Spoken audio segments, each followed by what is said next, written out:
आपके घरों में भी रोज़ यही ड्रामा होता है कि आप समझाते हैं लेकिन फिर वही गलती वो दोबारा करते हैं? आप प्यार से बोलते हैं लेकिन वो आपकी बातों को अनसुनी कर देते हैं।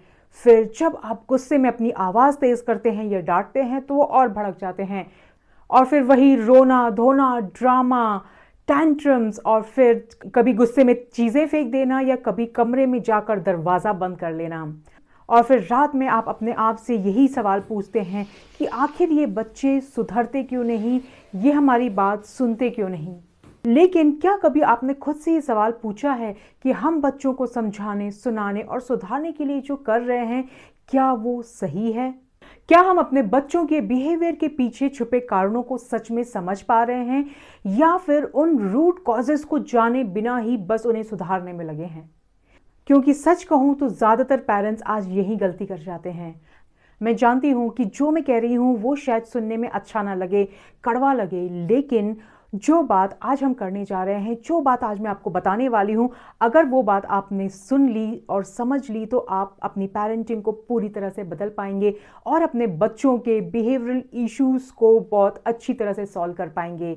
तो बने रहिए हमारे साथ इस वीडियो के पूरे एंड तक, क्योंकि हम समझेंगे कि बच्चों के बिहेवियर के पीछे के रूट कॉज आखिर होते क्या हैं। अगर आपने अपने बच्चों के इन बिहेवियर्स के पीछे छुपे हुए कारणों और रूट कॉजेस को अगर सही तरीके से समझ लिया तो आप अपने बच्चों को ज़्यादा बेहतर तरीके से समझ पाएंगे और उनके बिहेवियर को सही डायरेक्शन दे पाएंगे। और अक्सर हम बच्चों के बाहर दिखने वाले बिहेवियर को देखकर तुरंत उन्हें ज़िद्दी, बदतमीज़ या प्रॉब्लम चाइल्ड मान लेते हैं और उसी हिसाब से रिएक्ट भी करते हैं। लेकिन शायद उस बिहेवियर के पीछे छुपे असली कारण, असली जड़ के बारे में हम सोचते ही नहीं। ज़रा सोचिए, जब आप बीमार होते हैं और डॉक्टर के पास जाते हैं तो कोई भी अच्छा डॉक्टर सिर्फ आपके सिम्टम्स को देखकर दवाई देता है? नहीं ना। वो जड़ तक जाता है, वह पूछता है कब से है, क्या खाया था, क्या हुआ, कहाँ दर्द है। वो ज़रूरी टेस्ट करवाते हैं, फिर जाकर वो जब जड़ तक पहुंचते हैं तब कहीं सही इलाज हो पाता है। तो पेरेंटिंग में भी हमें एग्जैक्टली यही करना है कि बच्चों के बिहेवियर को जज या कंट्रोल करने के बजाय उनकी प्रॉब्लम के असली जड़ तक जाना होगा, उनके रूट कॉजेस को समझना होगा और उसी के हिसाब से हमें बच्चों को गाइड करना होगा। तो ज़रूर वो हमारी बात को सुनेंगे भी और समझेंगे भी। चलिए अब समझते हैं बच्चों के इन बिहेवियर्स के पीछे छुपे हुए उन कारणों के बारे में। तो उम्र और परिस्थितियों के हिसाब से बच्चों के बिहेवियर के कारणों या रूट कॉजेस को हम ब्रॉडली 5 कैटेगरीज में डिवाइड कर सकते हैं। और अब ध्यान से सुनिए और ऑनेस्टली एनालाइज कीजिए कि आपके बच्चों के इनअप्रोप्रिएट बिहेवियर या बिहेवियरल इश्यूज के पीछे इनमें से कौन सा कारण हो सकता है, ताकि आप उन कारणों को समझ सकें और बच्चों को सही समाधान दे सकें और उनके बिहेवियरल इश्यूज को हैंडल करने में उनकी मदद कर सकें। तो सबसे पहला है इमोशनल कॉजेस। कई बार बच्चे जिद इसलिए नहीं करते क्योंकि वह खराब हैं, कई बार वह अंदर से इमोशनली पेन कैरी कर रहे होते हैं। जब बच्चा कुछ बताने आता है और हर बार उसे जवाब मिलता है कि अभी नहीं, बाद में, अभी परेशान मत करो, अभी मैं बिजी हूं, तो उसे लगने लगता है कि मेरी बात इंपॉर्टेंट नहीं है। वो हर्ट फील करता है। या जब हर समय सिर्फ गलतियां नोटिस होती हो और अच्छाई इग्नोर कर दी जाती हो, जैसे अगर बच्चे ने कोई ड्राइंग बनाई तो शायद किसी ने नहीं देखा, लेकिन अगर उसने पानी गिराया तो सबने नोटिस कर लिया और उसे डांट भी लगा दी। तो बच्चा सोचने लगता है कि मैं इंपॉर्टेंट नहीं हूँ, जब मैं गलती करता हूँ तभी मुझे सब देखते हैं, नोटिस करते हैं, जब मैं कुछ अच्छा करता हूँ तो मुझे कोई देखता ही नहीं। और जब बार बार छोटे भाई बहनों को प्रायोरिटी मिले और बड़े बच्चे से सिर्फ सेक्रीफाइस एक्सपेक्टेड हो तो उनमें अक्सर जेलसी की भावना आने लग जाती है। और अक्सर जब पेरेंट्स बच्चों की तुलना दूसरे बच्चों से करते हैं तो वो मोटिवेशन की जगह इन्फीरियरिटी उनमें पैदा होती है, जो अक्सर मिसबिहेवियर, गुस्सा या लड़ाई के रूप में दिखती है। तो जब बच्चे मिसबिहेव करते हैं तो वो कहीं ना कहीं इमोशनली हर्ट होते हैं। हर बार वो सिर्फ जिद या गलत बिहेवियर नहीं होता, बल्कि उनके इमोशनल हर्ट को एक्सप्रेस करने का तरीका होता है। बच्चों के मिसबिहेवियर के रूट कॉज में सेकंड आता है लाइफस्टाइल कॉजेस। कई बार इश्यूज बिहेवियर नहीं होता, बल्कि उनकी बॉडी एग्जॉस्टेड होती है। अगर उनकी नींद पूरी नहीं हुई हो, सुबह से उठे हों और ठीक से कुछ दिन भर खाया नहीं हो, ऊपर से चिप्स, चॉकलेट, शुगर के कारण बॉडी में शुगर स्पाइक्ड हो, या फिर बहुत देर तक स्क्रीन देखने के बाद उनका ब्रेन ओवर स्टिमुलेटेड हो, और उस समय जब हम उनसे कहते हैं कि बेटा काम रहो, फोकस रहो, अच्छे से बिहेव करो, तो आप ही सोचिए कि ये कैसे पॉसिबल होगा। क्योंकि साइंस ये साफ कहता है कि अगर बच्चे की बॉडी थकी हुई हो या वो भूखा हो या उसका ब्रेन स्टिमुलेटेड हो तो इसका कॉम्बिनेशन एक मेल्टडाउन या फिर एक जिद या एक इरिटेटेड बिहेवियर के रूप में निकलता है। तो एज पेरेंट्स हमें समझना होगा कि कई बार बच्चों का एग्रेशन उनकी बदतमीजी नहीं बल्कि उनका नर्वस सिस्टम ओवरलोड है, या अगर हम सिंपल शब्दों में कहें तो बच्चा थका हुआ है और ओवर स्टिमुलेटेड है।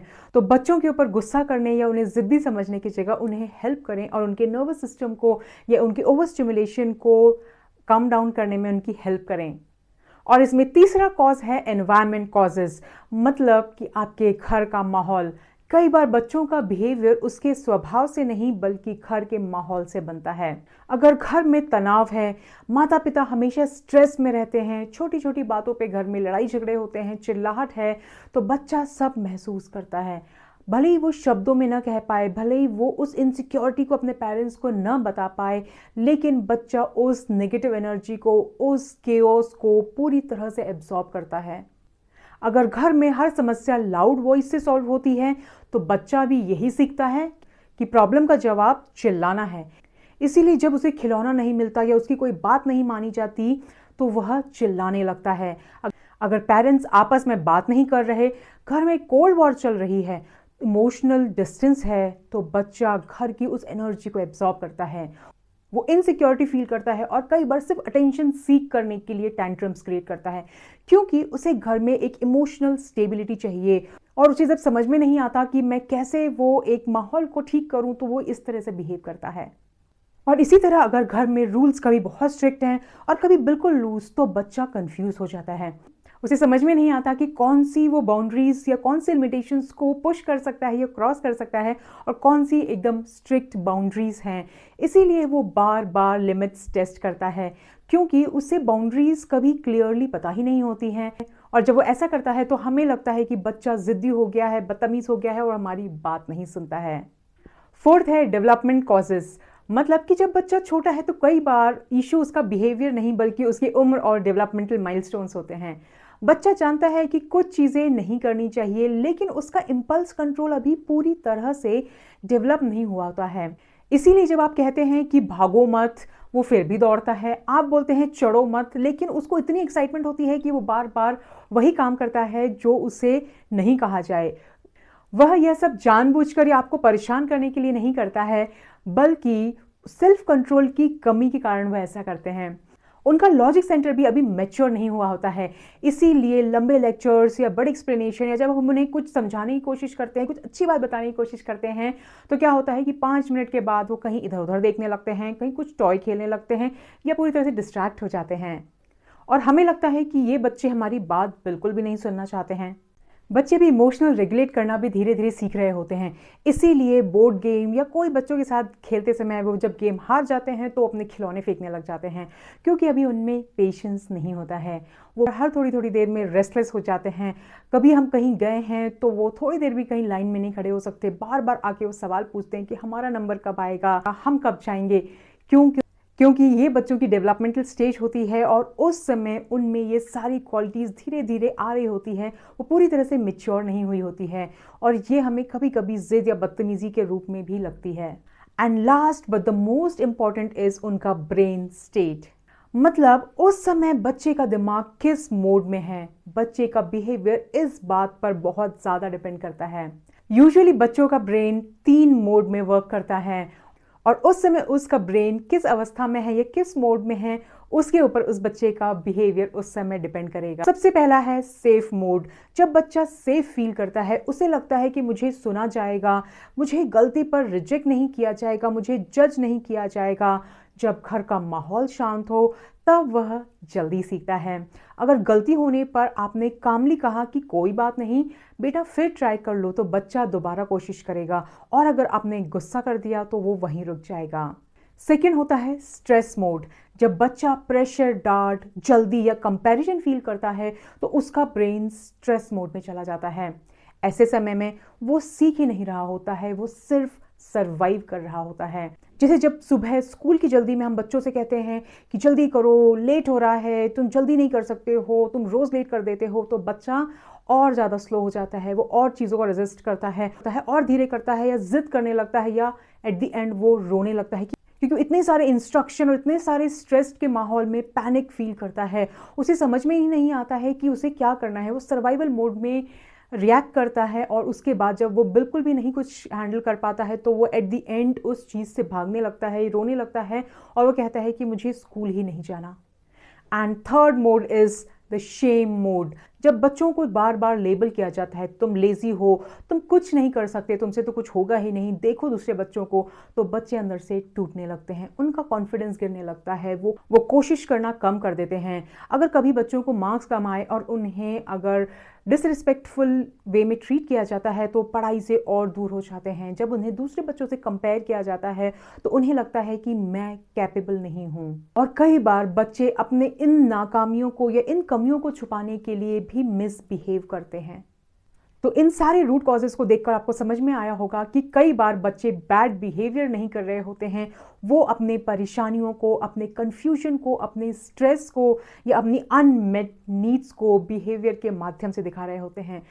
मतलब जो बिहेवियर आप देख रहे हैं वो ज़रूरी नहीं कि वो उनकी ज़िद या बदतमीज़ी हो, वो कोई प्रॉब्लम भी हो सकता है, वो एक सिग्नल हो सकता है। उनकी ज़िद, उनका गुस्सा, उनकी चुप्पी, उनकी शरारत या उनका मिसबिहेवियर हर एक सिग्नल हो सकता है जिसे हमें समझना होगा। इसीलिए अगली बार जब आपका बच्चा मिसबिहेव करे तो कोशिश कीजिए ये समझने की कि बच्चा मिसबिहेवियर क्यों कर रहा है, उसके पीछे के रूट कॉजेस क्या हैं, मेरा बच्चा मुझे क्या बताने की कोशिश कर रहा है। तो सवाल ये नहीं है कि बच्चा खराब है या नहीं, सवाल ये है कि वह किस स्थिति में है, उसके मिसबिहेवियर के पीछे कारण क्या है और हम उन्हें कैसे समझ के उन्हें सही दिशा दे सकते हैं। तो इसी प्रॉब्लम के सॉल्यूशन के साथ हम अपने नेक्स्ट वीडियो में आ रहे हैं और मैं आपको अपने नेक्स्ट वीडियो में बताऊंगी कि बच्चों को सुधारने के 5 रचनात्मक या सुपर इफेक्टिव तरीके, बिना डांटे, बिना मारे, ऐसे तरीके जो रिलेशनशिप्स भी बचाएंगे और बच्चों के बिहेवियर को भी बदलेंगे। तो अगर आपको आज का हमारा वीडियो पसंद आया हो तो प्लीज़ सब्सक्राइब करें हमारे चैनल नर्स रजन पेरेंटिंग को और बेल आइकन का बटन दबाना ना भूलें ताकि आपको आगे आने वाले ऐसे ट्रांसफॉर्मेशनल वीडियोस की इन्फॉर्मेशन सबसे पहले मिल सके। और कमेंट करके हमें ज़रूर बताएं कि इन रूट कॉजेस में से आपके बच्चों के बिहेवियर के पीछे का कारण कौन सा है। 1 2 3 4 5 में से कोई भी एक नंबर जो आपके बच्चों को रिलेट करता है वो हमें ज़रूर बताएं। वीडियो को लाइक करें और शेयर करें ताकि सभी पेरेंट्स तक ऐसे ट्रांसफॉर्मेशनल वीडियोस पहुंच सकें। हम मिलेंगे अपने नेक्स्ट वीडियो में जिसमें हम बात करेंगे बच्चों को सुधारने के 5 रचनात्मक तरीके, मतलब ऐसे कौन से मोस्ट इफेक्टिव वेज हैं जो बिना डांटे, बिना मारे बच्चों के साथ आपके रिलेशनशिप्स भी बिल्ड करेंगे और बच्चों को एक सही डायरेक्शन देने में भी आपकी मदद करेंगे। तो मिलेंगे नेक्स्ट वीडियो के साथ, तब तक के लिए बहुत बहुत धन्यवाद। भारतीय संस्कृति की जय।